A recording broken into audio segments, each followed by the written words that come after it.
Hello and welcome, it's Andy Wright here and Talkin really, and a new concept that we're going to try is we're going to try and do some new stories in the same video.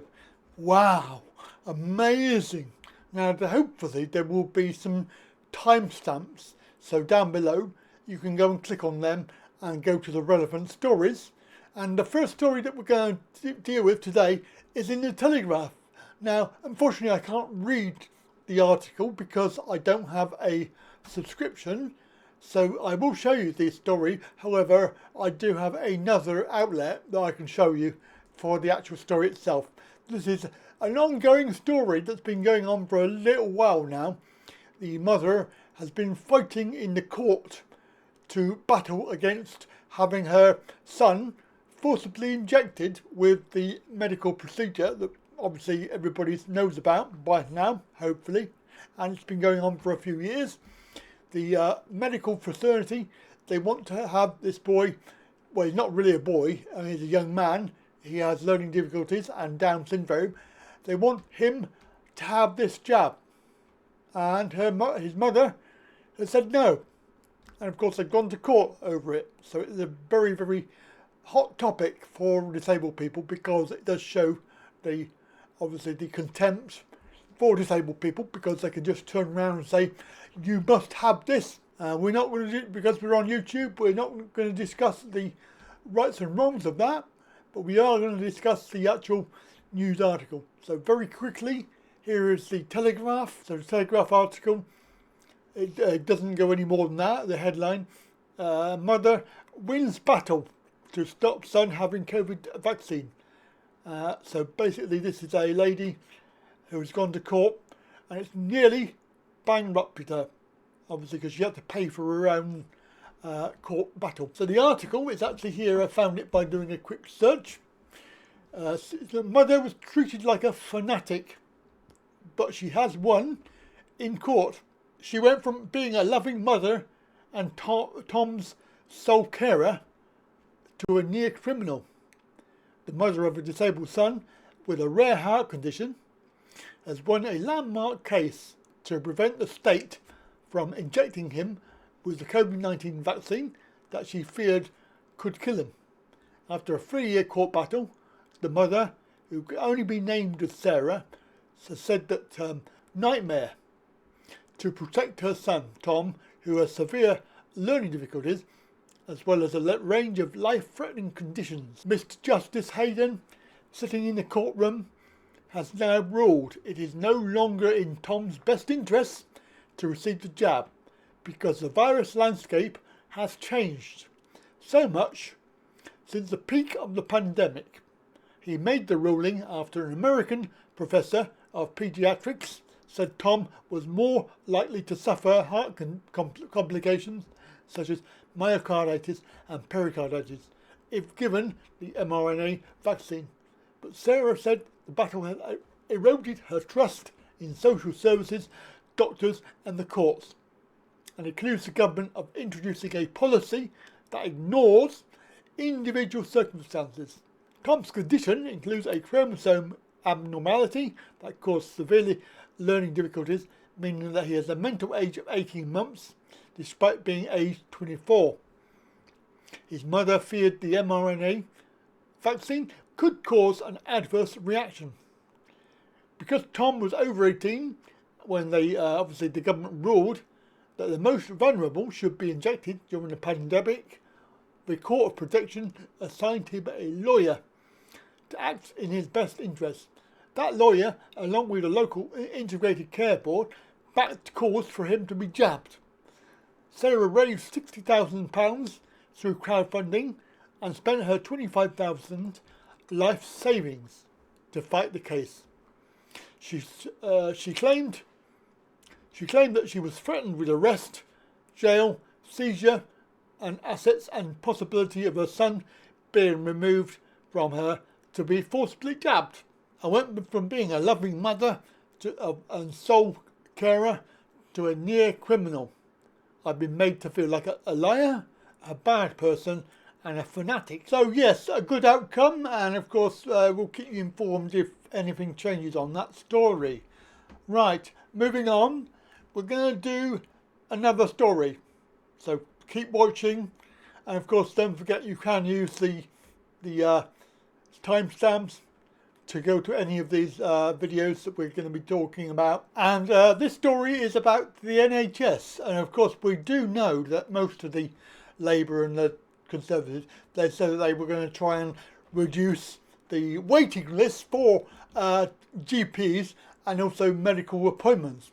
Now obviously this is quite a contentious subject, because we do know that they want to get rid of it altogether and introduce a American style sort of service where you have insurance and things like that. But this has always been a problem because of the way that it works. Like, you ring up at 8 AM in the morning and you're in a queue if you're lucky, and then you get the message saying, sorry, there's no appointments left. And of course you have to ring back next day, because there's no way that you can get an appointment to go and see a GP. They did change it slightly, so it was slightly easier. However, what they're going to do now is trying to scrap this idea and come up with a better one. All they got to do is basically go back to what they were in the 70s and 80s. You know, you go down there on 8 AM and wait. And in the morning, if you get seen by a GP, that's the easy way to do it. Obviously, if you're there early at 8 AM, then you know you were going to get in that morning. But quite clearly, that idea and that process was not good enough. But it worked for me. I got in there at 8 AM just before, and I was able to wait and see a doctor. But obviously, they changed it. Here's the story. This is how they're going to end it and change it and make it better. Well, allegedly. So the 8 AM scramble for GP appointments under the new NHS plan. Now obviously there's going to be a raft of changes under the Labour government, particularly in their local GP surgeries. Amongst these sweeping changes, they expect to hit the health service at large. You know, as a reformation of how appointments are made and carried out. Obviously they're going to try and train thousands more GPs. But my question is, where have all the GPs gone? Because obviously during the last 4 years, they sort of disappeared because they weren't seeing anybody. Certainly I don't know how many of the ones I liked are still there, but I doubt it very much. But they're going to try and deliver a modern appointment booking system and guaranteed face-to-face appointments. So this obviously, they're going to change to the end of the 8 AM scramble for people hoping to book on the day GP appointments. But also the fact is you cannot book anything more than a week ahead anyway. GPs are the front door to the health service. The government also helps to take the pressure off surgeries by allowing the Brits to find care through alternative routes, and this will include pharmacies. They're going to set up neighbourhood health centres, and obviously these will consist of family doctors, nurses, care workers, physiotherapists, palliative care and mental health practitioners. But they've already got that, so I don't know why they're trying to do that, but they have got that already in the in my local one. You can go and get everything from x-rays to everything. So I really don't know what they're on about with that. Obviously, last 4 years, if you go and see somebody or have a phone call, it's usually a paramedic. It's not actually a doctor. The paramedic has taken over from doctors for some reason. I don't know why. But obviously they're trying to bring back the idea of a family doctor. And also they're going to try and do this in their manifesto. They're trying to get 700,000 more dentist appointments. The only way you're going to get a dentist appointment is if you basically you go private. So there you go. That's the story. Well, it could be good news, but I doubt it very much. And moving swiftly along is our next story. Here's an interesting one. This is Keir Starmer and Labour. And you've probably heard all about it already. The plan to means test pensions. I don't know what they come up with these ideas, because quite clearly we've had this problem about pensions being a benefit to start with. I mean, I never knew that, it was like something that you can apply for and get, and it's classed as a benefit. I thought that you paid into it and you're guaranteed it at the end of when you retire. However, clearly I'm wrong. It is actually a benefit, and it's one of the, if you look at the entire benefit system, it's the biggest benefit above and beyond anything else that you have, like PIP or anything else, unemployment benefit. It's actually not any of those. It's actually pensions, which is the biggest benefit expense. But Keir Starmer, obviously, he wants to claw this back under Labour, and the plan to means test. I don't know how it's going to work, and clearly for anybody that is a pensioner or coming up to claim their pension, basically you're going to be stuffed. You're going to have less money than you thought you had, or if you have too much money, you're not going to get your pension, even though you paid into it. Right, this story, GB News. So it could be, and the word there is could be. It doesn't mean that it will be. However, we know what the mainstream media is like. They always come out with some bullshit. But here we go. Here's another load. This is actually from the senior Starmer advisor. He's admitted this. So the could eventually become means tested if a plan by a senior advisor comes to fruition. And the guy is obviously too rich, doesn't need a pension. He obviously is a former executive, Sir Edward Troop, and he worked for HM Revenue and Customs, HMRC, and he's been advising Shadow Chancellor Rachel Reeves, and obviously they need to take action on pension because they've run out of money, they spent all the money and they don't have any left, and they have to save money somehow. So this is obviously Sir Edward claiming that pensioners must contribute more than they already have. So, of course, so despite officially being a benefit, the state pension is not means tested at the moment. What a benefit is means tested, it means that you have certain other things, and you have to have below a certain amount of money as well in the bank. So in order to get your pension, you need to have 35 years of national insurance contribution to get the full state pension. Now, I don't know how many years I've got, but probably not 35 years. Right, so they say it's a benefit which you've earned. But in a sense, we've earned all our benefits by paying tax.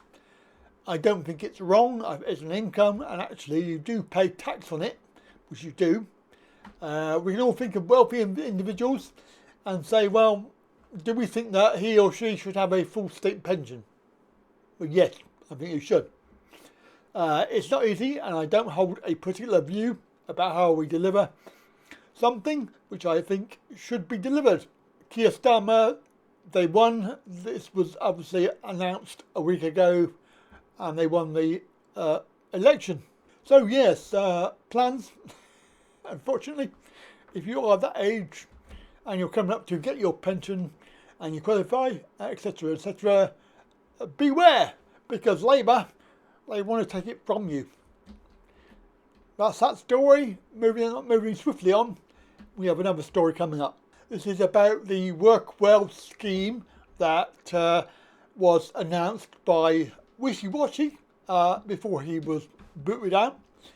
But it looks like Labour are going to run with it. And there's been no sort of cancellation of this. The Workwell pilot scheme is supposed to provide tailored support for people in their local area so that they can stay and progress in work. And this would include disabled people as well. So it's a £64 million plan, a pilot, which there was some talk about being organised and run by Wishy-Washy's wife, because obviously she has a fingers in her pie. But this will be around certain areas around the country.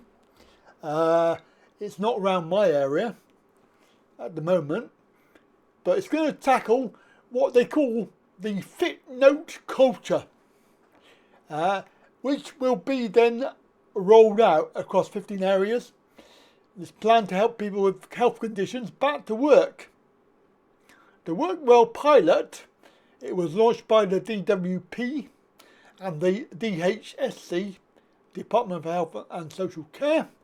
It will connect 59,000 people from October to local support services, including physiotherapy and counselling.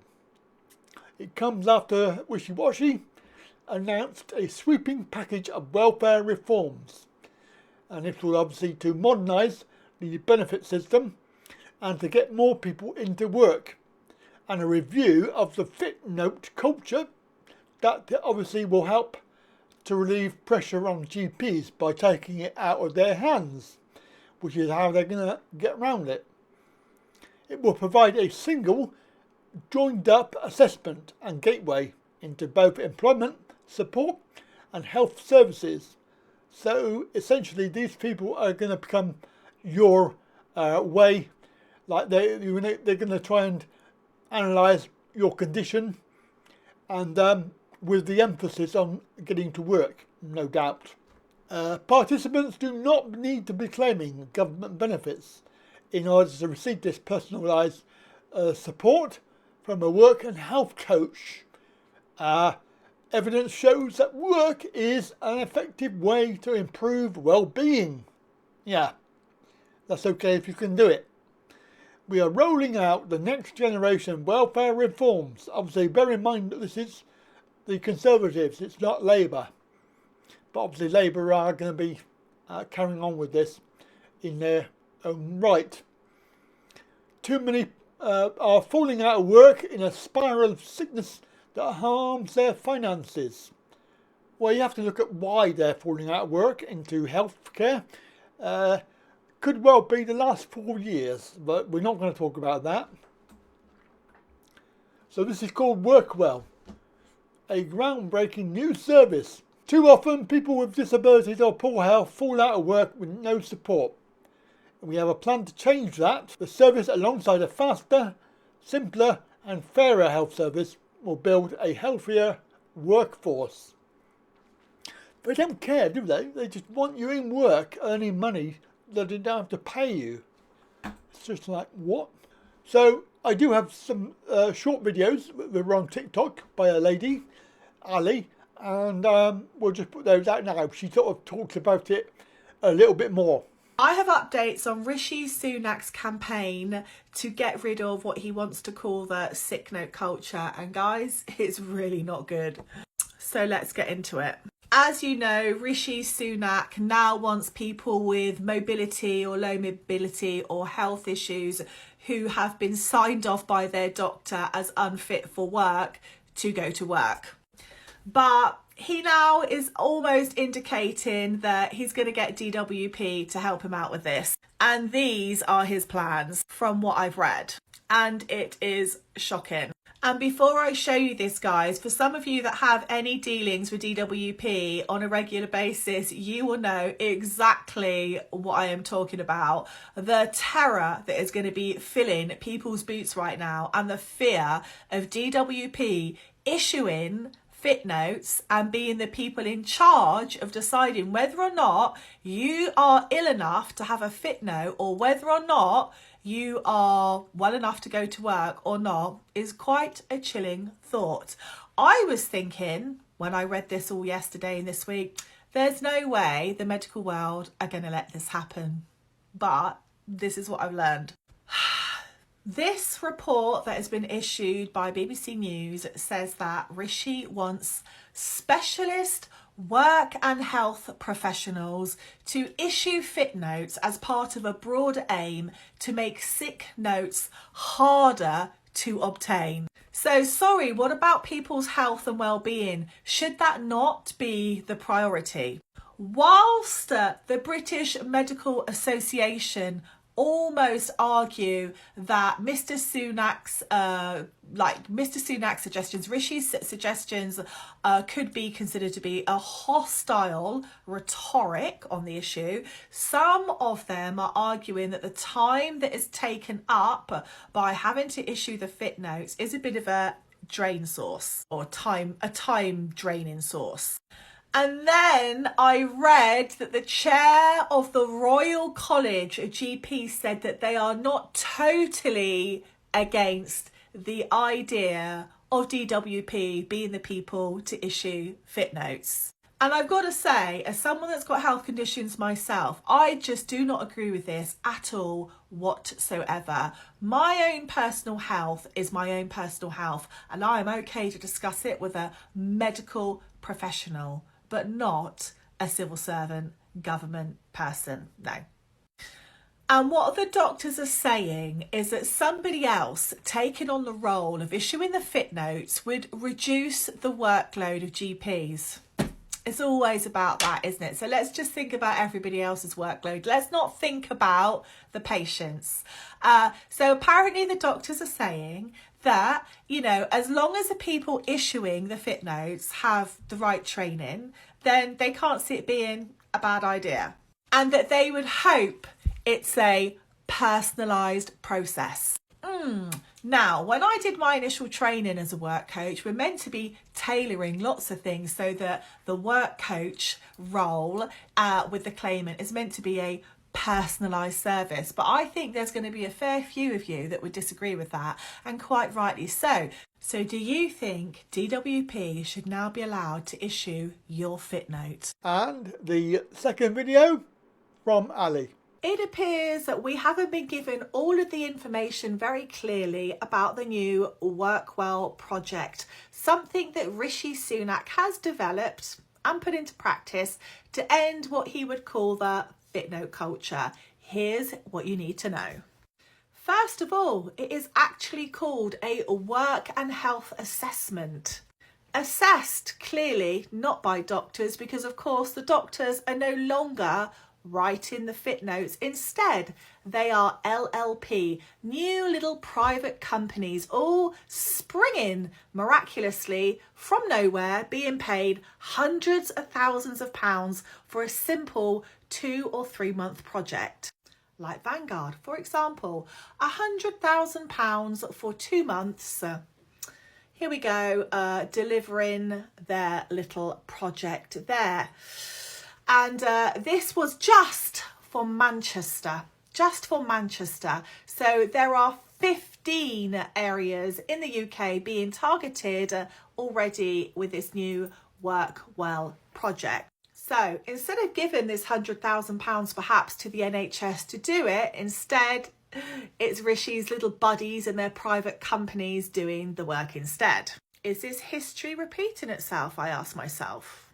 Anyway, I digress. Let's read a little bit of their prospectus. Workwell has the potential to alleviate pressure on primary care services by removing the funding from doctors and giving it to private companies instead, such as Vanguard, to provide a specialist referral route for patients through GPs, primary care teams, or social prescribing link workers. Of course, all of these people make up the Workwell multidisciplinary team. Oh yes. Now this is laughable. In addition to the work and health coach role. And if you honestly think anyone at the Department of Work and Pensions seriously takes anyone's health into concern, just go and have a look at my pinned TikTok about how I was treated, how my health was completely disregarded by a senior leader, I might add. So yeah, the work and health coach role, the MDT, the multidisciplinary team, may include, but probably won't, it will just be DWP, may include a mix of non-clinical people doing a health assessment, non-clinical or clinical roles. Now, I listened to a doctor here on TikTok who said, when it comes to writing a fit note, this is what a doctor would do. They would look at your illness, look at all of your other illnesses and conditions you've got, how many times you've been to, when you've been to the doctor, what it was for, if you've been to hospital. They'd look at your personal situation, who you live with, your family, your financial situation, your job, what you do for a job, where you live, how you live, your environment, all of those things, because they paint a big picture on your capability to be fit or unfit for work, which is what the fit note is all about. Well, we all know that these private limited companies that work miraculously in alignment with DWP all get paid bonuses for finding people okay for work even when they're not. But unfortunately, this is a list of all of the people who can now refer, but are not limited to, people to the new Workwell services. Your GP and primary care services, self-referral if you really want to, employers in the area, Job Centre Plus, voluntary and community sector services, local authorities, social workers, link workers, including social prescribers. That's a whole new thing that Rishi has made up, and other health related services in the area. We all know where this is going to go, so make sure you go and do your vote. Right, that's it then. So that's the story there. So there we go. Some new stories for you today. And don't forget you can go to them by using the time codes. And if I remember, should be a good idea. Now, obviously, this will be an experiment because I don't know, because of the way that YouTube works. The fact is that most people, I don't know if it's true or not, but they don't watch all of the videos. So it could well be that they watched like 2 minutes of it and then miss out on the rest, because that is the way that the data is showing me that a particular video has a time limit. So if they watch, if it's a 10-minute video, the average is like 2 or 3 minutes. So please do help me out, subscribe, like, share, and I'll catch you again very soon. Bye for now.